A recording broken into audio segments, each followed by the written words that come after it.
बच्चों, आप सभी का स्वागत है हमारे यूट्यूब चैनल पर। आज हम पढ़ेंगे कक्षा 8 के एनसीईआरटी चैप्टर नंबर 4, जो हमारे चैप्टर का नाम है दहन और ज्वाला के बारे में पढ़ेंगे। तो चलिए हम इसको स्टार्ट करते हैं। आपको बता दें कि हम घर पर उद्योगों में और वाहनों को चलाने के लिए विभिन्न प्रकार के ईंधनों का उपयोग करते हैं। आपने देखा होगा बच्चों, जितने भी हमारे घर में मोटरसाइकिल है उनको चलाने के लिए हम विभिन्न प्रकार के ईंधन का उपयोग करते हैं। ठीक है, उपयोग की विधियाँ विविध प्रयोजन के लिए करते हैं। आपको बता दें कि जैसे जो हमारा मोटर है उसको, जैसे हमारा मोटरसाइकिल है उसको चलाने के लिए डीजल चाहे पेट्रोल का जो यूज होता है उसका हम यूज करते हैं। ठीक है, आपको बता दें, क्या आप अपने घरों में प्रयुक्त होने वाले कुछ ईंधनों के नाम बता सकते हैं? ठीक है, आपके घर में क्या है ईंधन उपयोग होता है? ठीक है, व्यापार और उद्योगों में उपयोग होने वाले कुछ ईंधनों के नाम बताइए। आपके पास जितने भी व्यापार में ईंधनों के नाम बताइए। ठीक है, आपको बता दें मोटर गाड़ी चलाने में कौन से ईंधन का काम आता है। आपको बता दें बच्चों, जो मोटर गाड़ी है चलाने में कौन से ईंधन काम आते हैं। ठीक है, आपकी सूची में सम्मिलित ईंधन होंगे। ठीक है, जैसे गोबर है, लकड़ी है, कोयला है, कास्ट कोयला है, पेट्रोल डीजल संपीड़ित सीएनजी है। ठीक है, ये क्या एक ईंधन है। ठीक है, आपको बताते मोमबत्ती के जलने से परिचित है आप, तो आप मोमबत्ती के जलने से परिचित होंगे। मोमबत्ती के जलने और कोयले से ईंधन के जलने से क्या अंतर है? आपको बता दें मोमबत्ती के जलने में और कोयले जैसे ईंधन के जलने में क्या अंतर है। शायद आपका अनुमान सही था। मोमबत्ती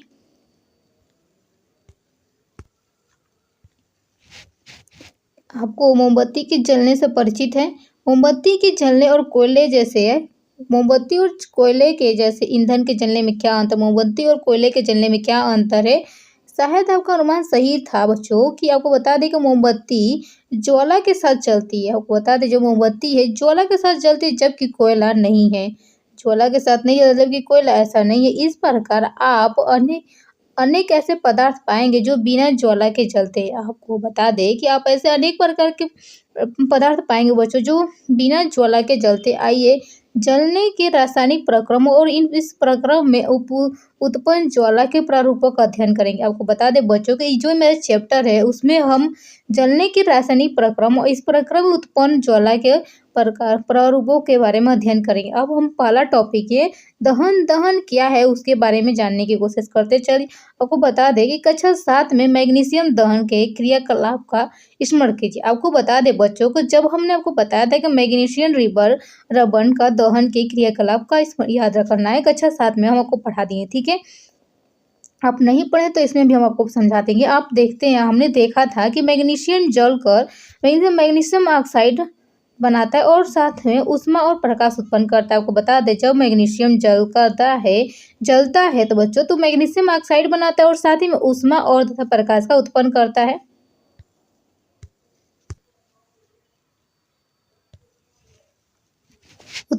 इस प्रकार का क्रियाकलाप हम लकड़ी के कोयला का टुकड़ा लेकर कर सकते हैं। इस प्रकार का क्रियाकलाप हम अपने घर पे में भी लकड़ी के कोयला का टुकड़ा लेकर कर सकते हैं। आपको तो कास्ट कोयले के या लकड़ी के कोयले के टुकड़ों को संडासी से पकड़िए, किसी से पकड़ना है और एक मोमबत्ती तथा बुनसर बर्नर की ज्वाला से निकट लाइए।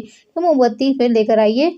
आप क्या देखते हैं कि हम पाते हैं कि कास्ट कोयला वायु में जलता है। आपको बता दें जो हम लकड़ी के कोयला के वायु में जलता है। हम जानते हैं कि कास्ट कोयला वायु में जलकर कार्बन डाइऑक्साइड और ऊष्मा तथा प्रकाश उत्पन्न करता है। ठीक है, आपको पता है बच्चों कि जब आप देखते होंगे कि जो लकड़ी का कोयला जलता है तो उसमें ऊष्मा और कार्बन डाइऑक्साइड धुआं निकलता है, जिसको हम कार्बन डाइऑक्साइड कहते हैं, और ऊष्मा भी निकलता है, प्रकाश भी देता है। ठीक है, लकड़ी के कोयला को जब हम जलाते हैं तो उसमें कार्बन डाइऑक्साइड निकलता है, जो धुआं निकलता है और ऊष्मा भी निकलता है, में गर्मी भी लगती है, और जो प्रकाश लाइट बढ़ता है वो जलता है तो प्रकाश उत्पन्न करता है, जो प्रकाश भी उत्पन्न देता है। ठीक है, लेकिन मैग्नीशियम का जलाते हैं तो कैसा होता है। ठीक है,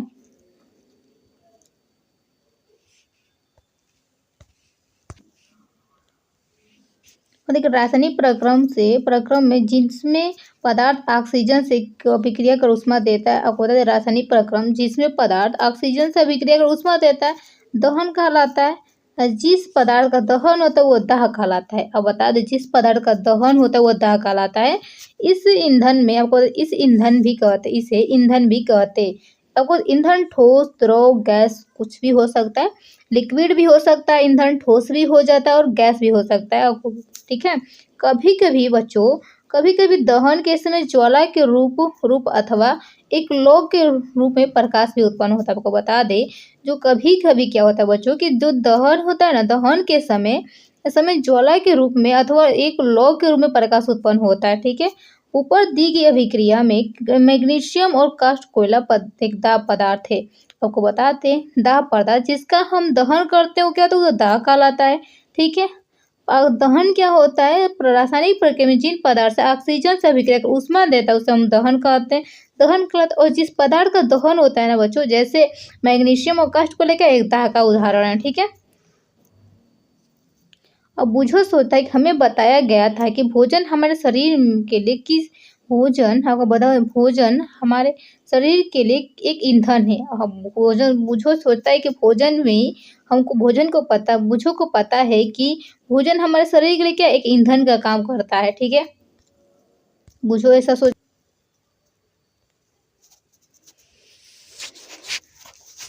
ठीक है। पहली सोचती है कि ठीक है, तो ठीक ही तो है। पहली कहती है बुझो से, ठीक ही तो है, हमारे शरीर में भोजन ऑक्सीजन से अभिक्रिया कर अपघटित हो जाता है।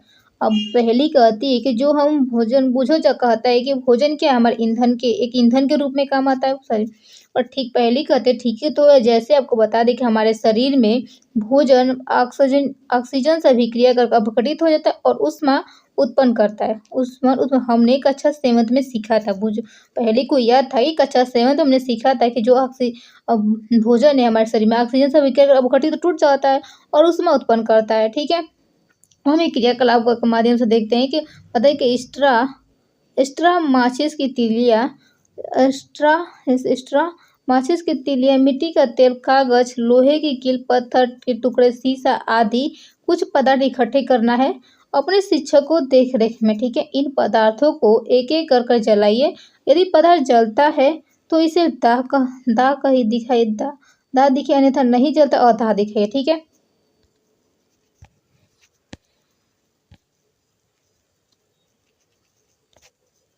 जैसे इस फिगर में दिखाया गया है कि जो लकड़ी जलेगा उसको दाह कहेंगे, जो नहीं जलेगा दाह अदाह कहेंगे, जो जलेगा दाह कहेंगे, जो नहीं जलेगा अदाह कहेंगे, जो जलेगा दाह कहेंगे, जो नहीं जलेगा दाह करेंगे। आपको बता दें, काष्ठ लकड़ी का कोयला क्या है, एक दाह है, तो ये जलता है, ठीक है। माचिस की तीली भी जलती है, पर कांच क्या है, ये कांच जलता नहीं है, क्या अदाह कर यहाँ पे लिखे, ठीक है। और लोहे की कील क्या है, अदाह है, क्योंकि जलता तो है नहीं। मिट्टी का तेल दाह है, जलता है। पत्थर का टुकड़ा नहीं जलता, ये अदाह है, ठीक है। स्ट्रा मतलब पुआल, पुआल कहते हैं बच्चों, इसको हम पुआल कहते हैं। जो हमारे जो धान या धान धान का डंठल होता है उसको हम पुआल कहते हैं, ठीक है। इसको ये दाह है क्या है, ये जलता है, ठीक है। क्या आप कुछ और पदार्थों के नाम बता सकते हैं जो दाह है, आपको बता दें जो जलते हैं। आपको बता दें बच्चों कि आप कुछ और भी पदार्थों का नाम बताइए जो दाह है, ठीक है। आप इन्हें सारणी 4.1 में जोड़ सकते हैं, ठीक है। आइए उन परिस्थितियों का पता लें जिनमें इनका दहन होता है। जिनमें क्या होता है, इनका दहन होता है। अब दाह पदार्थ के तो बारे में पढ़े, अब इनका दहन कैसे होता है उनके बारे में पढ़ेंगे, ठीक है। दहन के बारे में समझने से पहले एक हम क्रियाकलाप के बारे में थोड़ा सा पढ़ लेते हैं। आपको बता दें, सावधानी, जलती मोमबत्ती को पकड़ते समय सावधानी रखना, ठीक है। जलती मोमबत्ती पकड़ते समय क्या सावधानी रखना है, आपको बता दें, एक जलती मोमबत्ती को मेज के ऊपर रखना, ठीक है। आप बच्चों एक जलती हुई मोमबत्ती लेना, उसको क्या एक मेज के ऊपर रख देना, ठीक है। अब कांच की चिमनी को मोमबत्ती के ऊपर ऊपर लकड़ी के दो गुटकों की सहायता से रखना। देखिए फिगर में दिखाया गया है, कांच की चिमनी लेना है, मोमबत्ती के ऊपर लकड़ी की दो गुटकों की सहायता से रखना है, ठीक है। ऊपर दो गुटकों की सहायता से रखना है, ठीक है।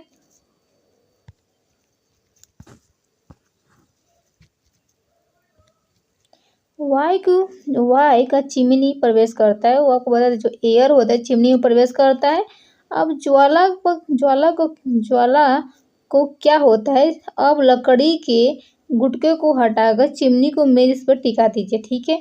मेज पर टिका देते हैं। अब देखते हैं पुनः ज्वाला को, देखिए क्या होता है। अंत में एक कांच की प्लेट चिमनी के ऊपर रख दीजिए और पुनः ज्वाला को देखना है क्या होता है। वो कहता है तीनों स्थितियों में क्या होता है, क्या ज्वाला कंपन करती हुई बुझ जाती है, क्या कंपन करती है और धुआं देती है, क्या यह अप्रभावित चलती रहती है। क्या आप दहन प्रक्रिया में वायु की भूमिका के बारे में कुछ निष्कर्ष निकाल सकते हैं। ठीक है, देखिए इस फिगर में दिखाया गया है। देखिए मुझे फिगर में दिखाया गया कि एक मोमबत्ती लेना है, उसको मेज पर रख देना है और लकड़ी की सहायता से गुटकों की सहायता जो कांच की चिमनी उसके मोमबत्ती के ऊपर रखना है। ठीक है, इसमें रखते क्या देखते हैं कि इसमें अब हम इसमें ऑक्सीजन जा रहा है। क्या देखते हैं इसमें ऑक्सीजन जा रहा है तो क्या है, मोमबत्ती जल रही है।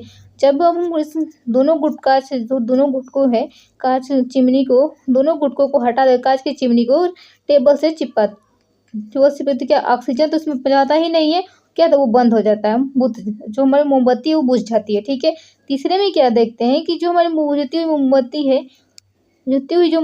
है वो मोमबत्ती उसके ऊपर जो ओपन जगह था उसको क्या करते हैं, उसको भी ढक देते हैं चिमनी को, तो वो मोमबत्ती थोड़ा पूरा ही बुझ जाती है। जो बी में तो कम से कम मदमदाते हुए जो मोमबत्ती जल रही थी वो तो वो पूरी अच्छी तरह से बुझ जाती है सी में। ठीक है,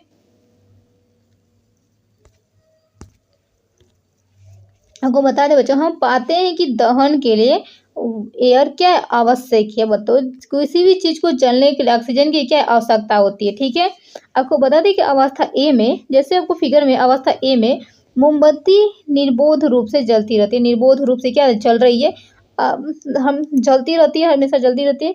जबकि वायु चिमनी के नीचे से प्रवेश कर रहा था। आपको बता दें जो वायु था, जो हमारा ऑक्सीजन था, चिमनी के नीचे से जा रहा था। अवस्था बी में जब हम चिमनी के नीचे वायु प्रवेश नहीं कर पाती है, आपको बताते हैं जब अवस्था में हम गुटके को चिमनी के नीचे से हटा देते हैं, चिमनी के नीचे से गुटके को हटा देते हैं तो क्या कहता है, ऑक्सीजन तो जाता नहीं है उसके अंदर, ऑक्सीजन जाता नहीं है। जब चिमनी को नीचे से वायु प्रवेश नहीं कर पाती तो ज्वाला में कंपन होता है। क्या होता है, वो धुंधला उत्पन्न होता है, धुंधला ऊपर थोड़ा थोड़ा जलने लगता है। बी फिगर नंबर बी में दिखाया गया था आपको। ठीक है, अब सी अवस्था में देखते हैं कि सी अवस्था में क्या होता है बच्चों को, ज्वाला बुझ जाती है क्योंकि ऊपर से भी हम चिमनी को ढक देते हैं और नीचे से ऑक्सीजन नहीं जाता है, तो जिसमें से ऑक्सीजन जाता ही नहीं है तो क्या हो, ज्वाला बुझ जाती है। आपको पता है किसी भी चीज को जलने के लिए, कोई भी वस्तु हो उसको जलने के लिए ऑक्सीजन की उपलब्ध होना जरूरी होता है। अगर ऑक्सीजन नहीं हो तो ज्वाला नहीं होगी। जैसे ही आपको कहीं पर आग लगती है तो आपको हो सके तो ऑक्सीजन ना हो तो वहाँ पे जलना मुश्किल हो जाएगा। अब जहाँ पे कोई पे आग लगती है तो आपने देखता होगा कि बहुत तेज धधकते जाती है, बढ़ती जाती है।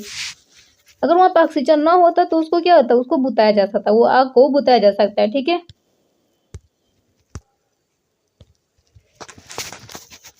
अब बुझो क्या सोचता है वो देखिए, हमने पढ़ा है कि सूर्य अपनी उष्मा और प्रकाश स्वयं उत्पन्न करता है। को बता दे बुझो सोचता है ना कि वो देखता है कि सूर्य जो है ना अपनी उष्मा और प्रकाश स्वयं उत्पन्न करते हैं। क्या ये भी एक प्रकार का दहन है। अब बताइए, बुझो सोचता है कि जो सूर्य है ना, हमारे सूर्य देखता है कि वो सूर्य अपनी उष्मा और प्रकाश स्वयं उत्पन्न करते हैं। क्या ये भी एक प्रकार का दहन है। अब बता दे दहन है।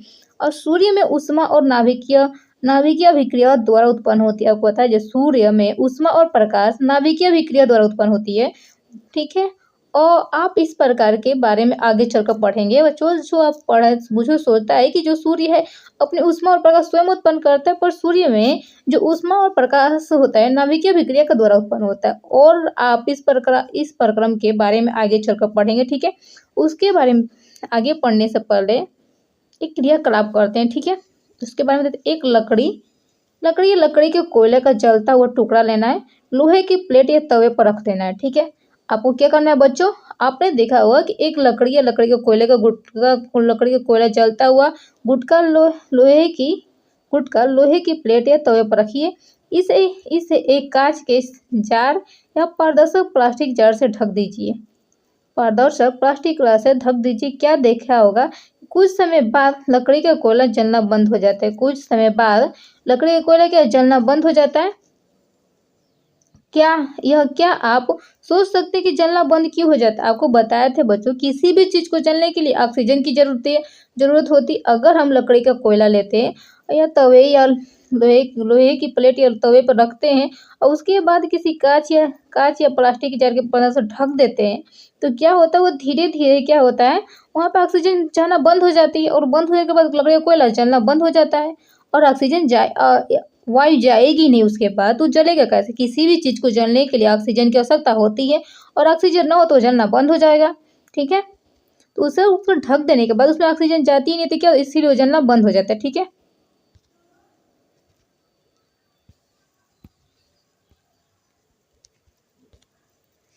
कोई क्या आपने सुना होगा कि जब किसी व्यक्ति के वस्त्र में आग पकड़ लेते तो आग बुझाने के लिए व्यक्ति को कंबल से ढक देते। आपने देखा होगा बच्चों कि आपके किसी को भी फ़िल्म में भी देखा होगा, कई पिक्चर या फ़िल्म में देखा होगा कि जब किसी व्यक्ति को वस्त्र आग पकड़ लेते हैं तो आग बुझाने के लिए व्यक्ति को कंबल से ढक देते हैं। हम कंबल से ढक क्या आप बता सकते हैं ऐसा क्यों करते हैं? क्या बच्चों आप बता सकते हैं कि ऐसा क्यों करते हैं? देखिए इसमें दिखाया गया फिगर में कि एक व्यक्ति उसका शरीर जल चुका है और जलने के बाद उसे एक कंबल से ढक दिया गया, ठीक है। अब अपने कुछ अनुभव का स्मरण करिए कि क्या एक माचिस की तीली अपने आप जल उठती है। आपको बता दें कि जो माचिस की तीली होती है क्या अपने आप जल उठती है, यह किस प्रकार जलाई जाती है। आपको बता दें कागज के टुकड़े को जलाने का अनुभव आवश्यक होगा। आप कागज के टुकड़ों को जलाया होगा एवं जब जलती हुई माचिस को तीली उसके पास लाते हैं तो क्या यह जल उठता है। जैसे बच्चों आपने देखा होगा जो कागज है, कागज के टुकड़े जलाने का अनुभव तो अवश्य होगा आपके पास होगा और जब जलती हुई माचिस की तीली उसके पास लाते हैं तो क्या वो अचानक ही जल उठता है। क्या आप लकड़ी के एक गुटके को जलती माचिस की तीली उसके पास लाकर जला सकते हैं। जैसे आपको बता दें क्या आप एक लकड़ी के टुकड़े को लें और जलती माचिस के तीली से के पास लाकर उसे जला सकते हैं।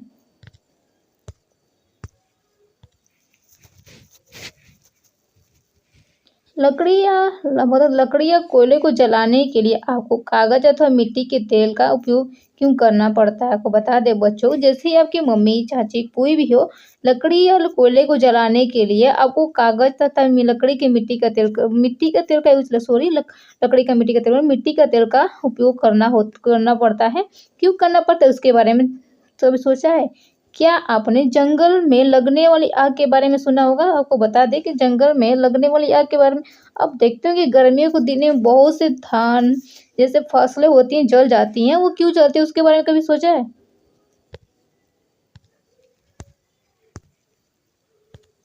देखिए इस फिगर में दिखाया गया है कि जंगल की आग कैसी होती है। देखिए उसके बारे में बताते हैं। गर्मियों के मौसम में बहुत अधिक गर्मी पड़ने पर कुछ स्थानों पर सूखी घास आग पकड़ लेती है। जैसे आपने सुना होगा बच्चों कि गर्मियों के मौसम में बहुत अधिक गर्मी पड़ने पर कुछ स्थानों पर सूखी घास आग पकड़ लेती है और आग पेड़ों में फैल जाती है और घास की आग पर पेड़ों में फैल जाती है और जल्द ही पूरा जंगल क्या चपेट में आ जाता है और इस प्रकार बहुत आग बुझाना बहुत कठिन हो जाता है। आग बुझाने क्या होता है बहुत कठिन हो जाता है।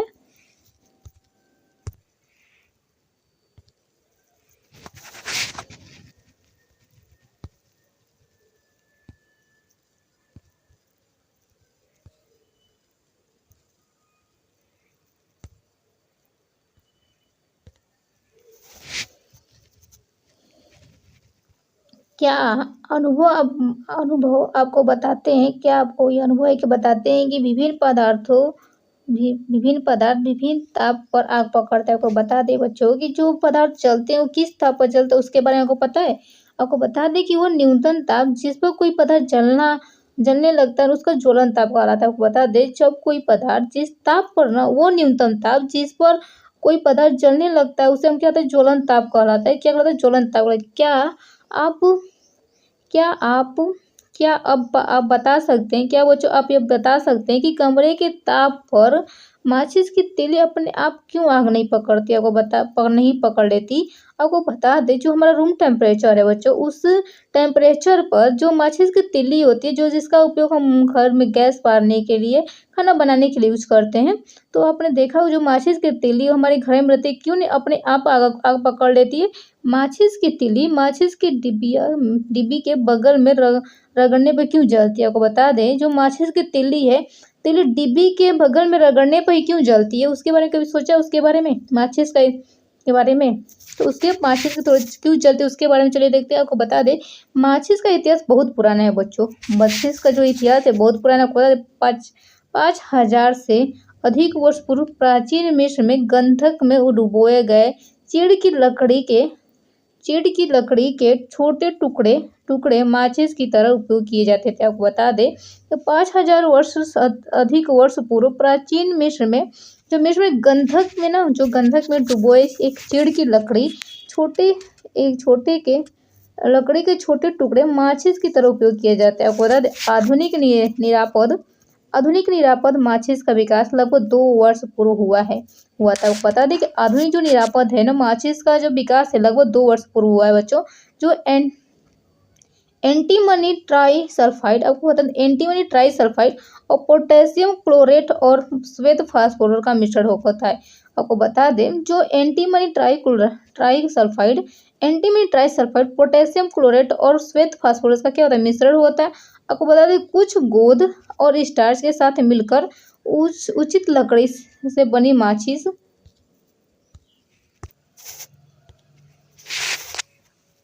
एंटीमनी ट्राइसल्फाइड पोटेशियम क्लोराइड और श्वेत फास्फोरस का व्हाइट फास्फोरस का मिश्रण, जो कुछ गोंद और स्टार्च के साथ मिलकर उचित लकड़ी से बनी माचिस की तिल्ली के सिर पर लगाया जाता है। जो देखा होगा, जो माचिस की तिल्ली पे ग्रीन कलर का रंगा होता है, वो एंटीमनी ट्राइसल्फाइड पोटेशियम क्लोराइड और श्वेत फास्फोरस का मिश्रण होता है, जो गोंद और स्टार्च के साथ मिलाकर उचित लकड़ी से बनी माचिस की तिल्ली के सिर पर लगाया जाता है। इतना बात है, वो जो माचिस का होता है ना, जो लकड़ी पर ग्रीन कलर का, किसके किसके मतलब एंटीमनी ट्राइसल्फाइड पोटेशियम बच्चों, पोटेशियम क्लोराइड और श्वेत फास्फोरस का होता है। आपने जो माचिस की ग्रीन तिल्ली होती है, माचिस की तिल्ली होती है, उस पर ग्रीन कलर का लगता है बच्चों, उस पर देखे होंगे कि एंटीमनी ट्राइसल्फाइड पोटेशियम क्लोराइड और श्वेत फास्फोरस का मिश्रण होता है। ठीक है, जब इसे किसी खुरदरी सतह से रगड़ा जाता है, तो घर्षण ऊष्मा के कारण श्वेत फास्फोरस प्रज्वलित हो उठता है, जिससे माचिस की तिल्ली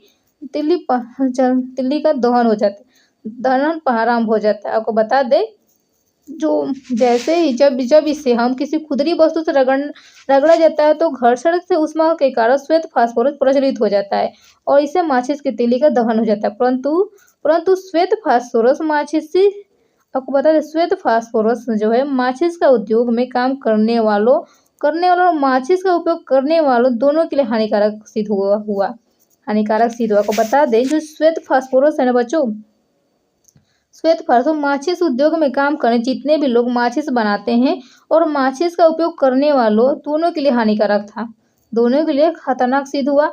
आजकल निरापद माचिस के सिरे पर केवल एंटीमनी ट्राइसल्फाइड और पोटेशियम क्लोराइड लगा होता है। आपको बता दें, लेकिन आजकल जो निरापद माचिस आ रहे हैं, जो प्रेजेंट टाइम माचिस आ रहे हैं बच्चों हमारे घरों में, उस पर केवल एंटीमनी ट्राइसल्फाइड और पोटेशियम क्लोराइड लगा होता है। आपको बता दें, एंटीमनी ट्राइसल्फाइड और पोटेशियम क्लोराइड लगा रहता है। रगड़ने वाली सतह पर चूड़ित कांच और थोड़ा सा लाल फास्फोरस होता है, रेड फास्फोरस होता है। पहले माचिस में क्या होता था, उस पहले वाले माचिस की तिल्ली पर एंटीमनी ट्राइसल्फाइड पोटेशियम क्लोराइड और श्वेत फास्फोरस का मिश्रण लगा होता था माचिस की तिल्ली पर। लेकिन अब जो हो रहा है, अब जो माचिस आ रही है, उसमें सिर्फ एंटीमनी ट्राइसल्फाइड और पोटेशियम क्लोराइड लगा रहता है। और जो रगड़ने वाली सतह होती है, जो आप देखते होंगे, जो माचिस की डिब्बी बॉक्स होती है, उस पर रेड कलर का क्या होता है, लेयर बनी रहती है। उस लेयर पर लाल फास्फोरस का उपयोग होता है और कांच का छोटा छोटा चूड़, ठीक है, चूड़ होता है, जो कम खतरनाक होता है, किसी के लिए भी कम खतरनाक हो। जो माचिस बनाते हैं उनको, जो इस माचिस का यूज करते हैं उनके लिए क्या, तो कम खतरनाक होता है बच्चों।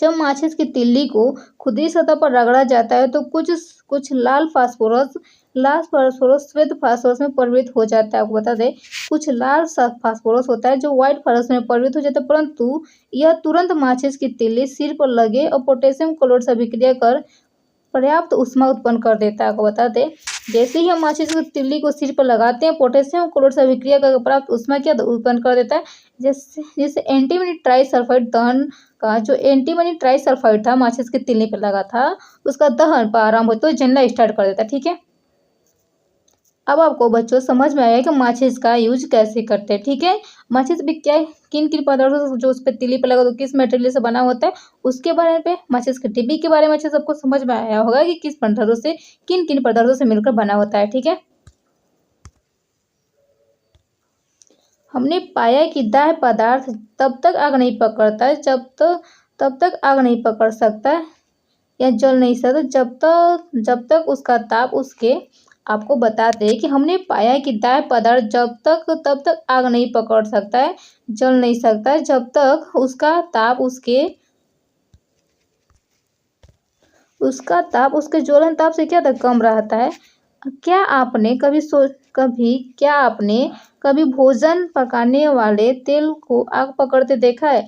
आपको बता दें बच्चों, क्या कभी आपने कभी भोजन पकाने वाले तेल को आग पकड़ते देखा है। जब तलने वाला बर्तन लंबे समय तक जलते हुए स्टोव पर रखा रहता है। आपको बता दें, जो तलने वाला बर्तन होता है लंबे समय तक बच्चों जब हम स्टोव पर रख देते हैं तो कमरे के ताप और मिट्टी का तेल और लकड़ी अपने आप आग नहीं पकड़ते। आपको बता दें कि कमरे के ताप और मिट्टी का तेल और लकड़ी अपने आप आग नहीं पकड़ते, परंतु यदि मिट्टी के तेल को थोड़ा गर्म दे दे यह आग पकड़ लेता है। आपको बता दें, परंतु मिट्टी के तेल को थोड़ा सा गर्म कर देना तो यह अपने आप ही आग पकड़ लेता है, वह आग पकड़ लेता है। क्या इसका ज्वलन ताप लकड़ी के ज्वलन ताप से कम होता है। आपको बता दें कि जो मिट्टी का तेल होता है, जो उसका ज्वलन ताप लकड़ी के ज्वलन ताप से कम होता है, क्योंकि उसको थोड़ा सा भी उष्मा देने पर लकड़ी नहीं जलता है, पर जैसे ही हम मिट्टी तेल को गर्म कर देते हैं तो जलने लगता है। ठीक है, क्या इसका अर्थ है कि मिट्टी के तेल में रखने में हमें विशेष सावधानी बरतनी होगी। निम्नलिखित क्रियाकलाप प्रदर्शित करता है कि किसी पदार्थ के दहन के लिए उसका ताप उसके ज्वलन ताप तक पहुंचना आवश्यक होता है। बता दें, किसी पदार्थ को जलने के लिए उसका ताप उसके ज्वलन ताप तक पहुंचने के बाद आवश्यक होता है। अगर कोई पदार्थ है जो उसका टेम्परेचर और उसके ज्वलन ताप तक पहुंचने के लिए आवश्यक होता है जलने के लिए। ठीक है, चलिए क्रियाकलाप करते हैं, देखते हैं 4.4 में क्या दिखाता है। सब पहले आपको सावधानी लेना है। ठीक है, सावधान होना है। जलती हुई मोमबत्ती से सावधानी से काम लीजिए। ठीक है, जलती हुई मोमबत्ती से काम करना। ठीक है, कैसे, कागज के 2 कैप तैयार करिए। अब देखिए, कागज को फाड़ लीजिए, अपनी कॉपी या पेन से कोई भी कागज निकालिए बच्चों, उसको थोड़ा मोड़ दीजिए। कैप तैयार करना। इनमें से एक कप को 50 ml जल डालिए। ठीक है, 50 ml दोनों कप को जलती हुई मोमबत्ती अलग अलग मोमबत्ती द्वारा गर्म कीजिए। क्या आप देखते हैं कि जैसे फिगर में दिखाया गया है कि हमें कागज लेना है और उसको कप बनाना है। हम तब से हम कैप बोल रहे हैं, उसको कप बोलना था। ठीक है, कप बनाना। अब उसको हम एक कप है हमारा, पहले वाले कप में हम थोड़ा सा 50 ml जल डालते हैं और उसको जलती मोमबत्ती के सामने के ऊपर रख देते हैं, और दूसरे वाले कप को हम जलते हुए मोमबत्ती के ऊपर इस डायरेक्ट उसमें जल नहीं डालते। ठीक है, कागज के खाली कप का क्या होता है। आपको बता दें, कागज के खाली कप का क्या होता है। जल युक्त कागज के कप का क्या होता है। आपको बता दें, जो खाली कागज के कप है वह क्या होता है और जल युक्त कागज के कप का क्या होता है, इसके बारे में। क्या इस कप का जल गर्म हो जाता है। आपको बता दें, क्या बच्चों अब इस क्रियाकलाप को करके देखना कि क्या इस प्रकार क्रियाकलाप करके देखना है, क्या कप का जो जल है वो गर्म हो जाता है।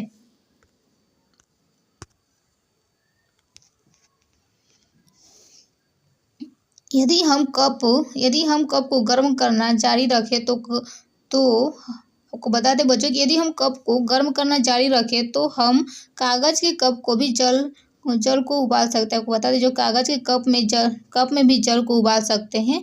क्या आप इस परिघटना का कोई स्पष्टीकरण सोच सकते हैं बच्चों? आपको बता दें कि क्या आप इस परिघटना का कोई स्पष्टीकरण सोच सकते हैं?